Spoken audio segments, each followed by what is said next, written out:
The greatest session ever, where everything just burned. Part 2. Hi everyone, All Things D&D is back with another story. This is the continuation of the greatest session ever, where everything just burned. Make sure you listen to Part 1, link in the description. We left Nim, Hyra, and Sage standing before the city of Kalo that had just been engulfed in flames. The city of Kalo had burned, its buildings cracked under black vines and black fire, its surfaces broken upon the rage of a good man. Its people, innocents, sinners, all alike, as the black forest that erupted from the remnants of a divine but now broken staff, wrapped around the souls of the departed, trapping them forever. The city of Kalo was now the black forest of Kalo, and Nim could feel it. The power still ran through him, not his own, not that of his goddess Jaen, but of Redeska, the mad archfey that had amplified his rage and convinced him to burn it all. It still all felt like a dream. Climbing from the cart, his companions, Thruck, Hyra, and Sage, watched the cleric. Nim's countenance was a silhouette against the last licking flames that crawled their way around the city walls, his antlers looking more like horns against the backdrop of the dusking sky. Nim began to walk back towards the city. He could feel it. The souls had not departed. They had not been collected by the graceful hand of a deity or the malignant hand of a devil. They were trapped.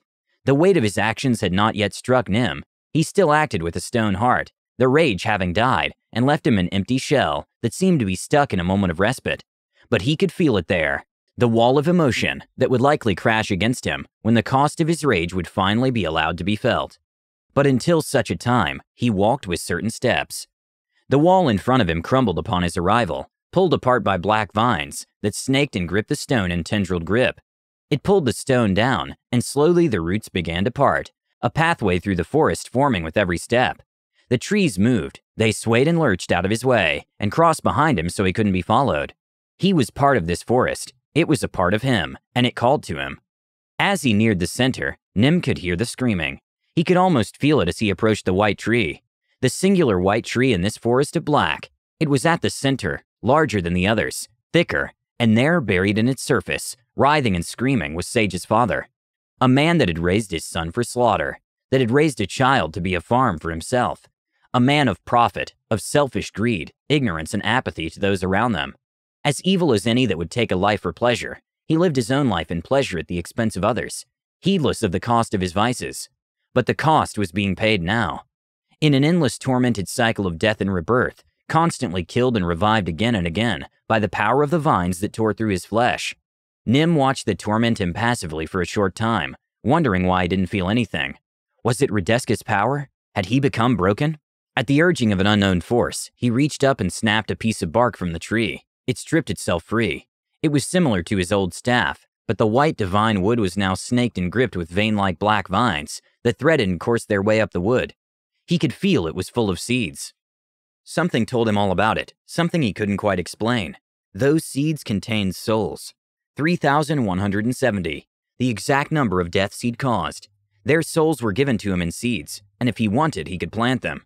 But what they would grow, he did not yet know. He made it back to the cart, the forest closing behind him, and turned to see a crowd approaching.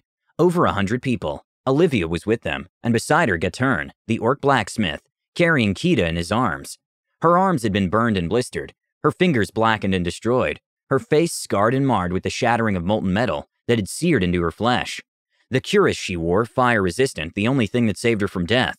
She was alive, barely. Gatern spoke with Hyra. No one knew what had happened. No one but Hyra and Sage realized it was Nim that had destroyed the city. The cleric watched from a distance, and as Hyra set about doing his best to heal Kita, Nim felt the world slip away. He embraced the darkness. He was back at the Guardian's place. The ground was still ringed in runes. The darkness still swirled around the area, flashing blue, white, and sometimes a dash of crimson. And there in the center was the Divine Guardian, a rock monolith of incredible power, now wreathed in black vines that snaked deep into it. Its once glowing blue heart now shone a bright red, as though a flame or young sun had been birthed within its depths.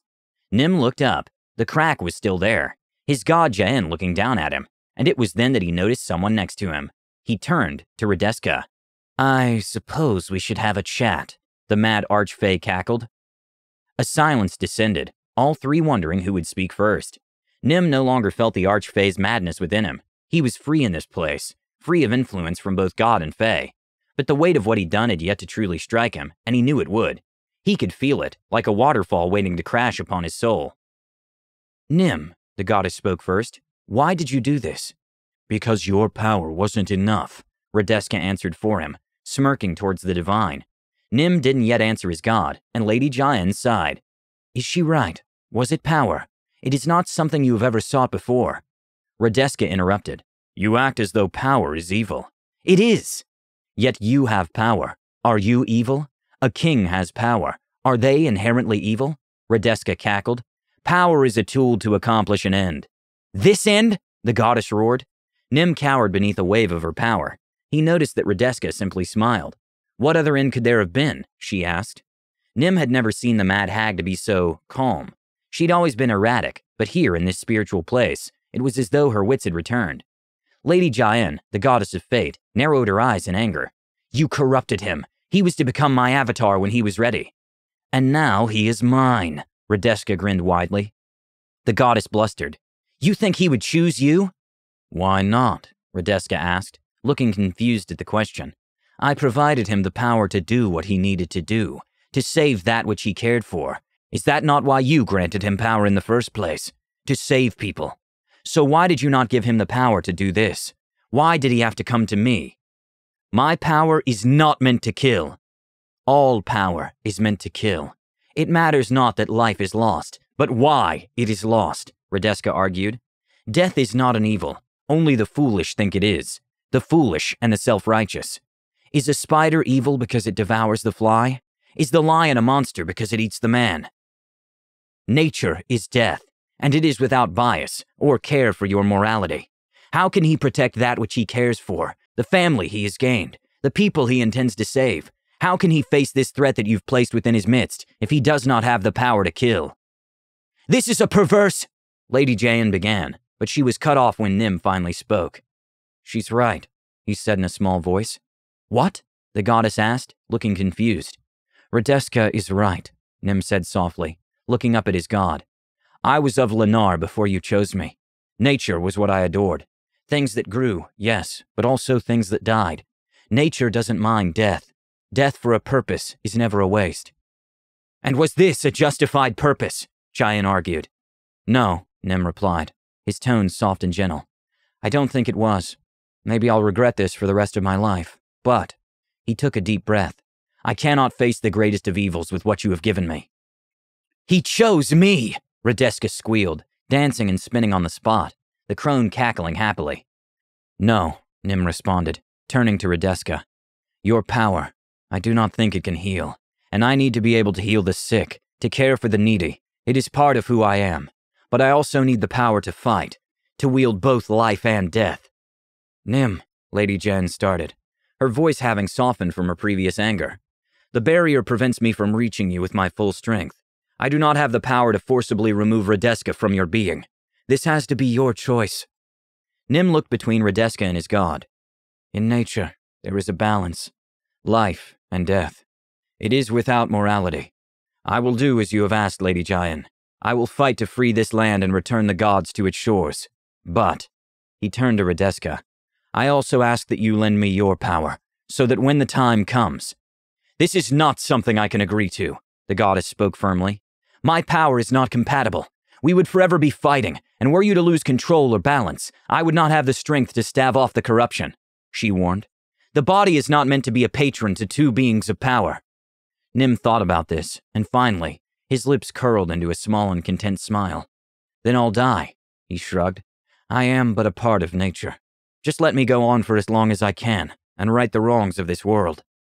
Radeska and the goddess looked to each other, and as the goddess seemed to struggle, a large grin spread across Radeska's face. "It will hurt," she sang softly. "Are you sure?" Nim gulped and nodded. "I'm sure." "This will be permanent," Lady Jayan told him. "You can only choose now. This isn't a question you can answer twice." Nim nodded. "I understand." Lady Jayan looked thoughtful before she sighed, her fingers rubbing her temples. "Lennar's never going to let me live this one down," the goddess mumbled before she nodded. "Fine," she turned to Radeska. "Then we will share him."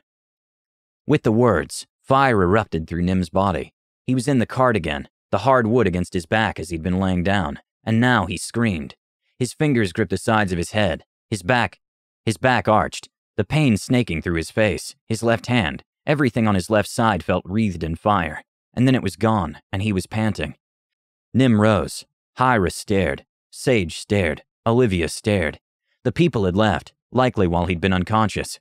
His party was all that was left, and they gazed upon the good man. His left eye was black. Vines slipped from the pupils, burrowing in and out of his flesh, snaking down his face, his neck, his shoulder, his chest, down his left arm and leg. His entire left side was wreathed in black vines, a single blue glowing teardrop carved down from the left eye over his cheek, a mark of the last tear he'd shed as a good man. The raised bark-like patterns that had once adorned his arms had blown away and now become tattoos that snaked up to his shoulders on both arms. And in his mind, he could hear her.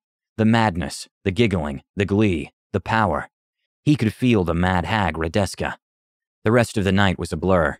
The party asked Nim what happened, but he was barely able to tell them. His mind was a fog, a daze of screams, emotions, and broiling depths of both despair and joy that he could feel from both Radeska and his own heart. And when it hit hard. A fire had been lit as they camped. The distant city of Kalo, a black silhouette that still called to him. He'd slaughtered 3,000 people. The weight of the staff in his palms, its surface wrapped and wreathed in vines, felt heavier to him just then. This wasn't right. He had to make it right. Nim stood from the fire and turned to walk. "Where are you going?" Sage asked, his voice touched with concern. "I'm sorry," Nim said, unable to take another step with his companions on their journey. Before he could fulfill his promise to his goddess, he knew he had to make up for what he did that night. As he stepped towards Kalo, an arrow sliced into his thigh, and Nim fell to one leg. He then felt a blade touch his throat. Olivia had been seething. The blood hunter had been glaring since she'd laid eyes on the cleric, since she'd found out what had happened. Kita, who had been healed enough to wake and stand now, had her bow drawn, aiming it at Nim. The cleric stood there, at the mercy of his companions. "My duty," Olivia began, "was to destroy evil. I came with you, with Kita, with this group, because you seem just the type to root out evil yourselves. And I was right. I've seen you heal sick children. I've seen you bring hope to a town. I've seen you strike down the wicked. But tonight, you were the wicked one. Give me one reason why I shouldn't treat you as a fiend and kill you right now." Nim barely hesitated. "You probably should. But if you did, I'd never be able to make up for what I did. I intend to do that." A silence descended. It stretched over the group, and Sage watched. Nim had become an adopted father to him, and he could feel Nim slipping away. "Please, don't." Nim turned to Sage and gave him a warm smile. "This won't be forever," he said softly. "Stay safe. Stay strong." And turning from Sage's tears at losing 2 fathers in one night, Olivia lowered her blade, Kita lowered her bow, and Nim began his walk back to Kalo. It was the trees that greeted him, and like before, as he stepped close, they parted for him. They allowed him to enter, and the staff he held seemed to hum. 3,000 souls, 3,000 trees. He looked to his staff, and his fingers slipped into its bark, and he pulled out a single seed. He stepped up to a tree, and he slipped the seed into its hollow. 3,000 seeds. Nim had work to do. Do you think that Nim can atone for the evils he's committed? If you were in Nim's party, do you think he would split the group because someone may be traveling down the path of becoming the BBEG? Or would you trust him? Please let us know what you think and comment below. Don't forget to subscribe to our channel, All Things D&D. Our next video will be posted in 3 days, so stay tuned for more amazing Dungeons & Dragons content.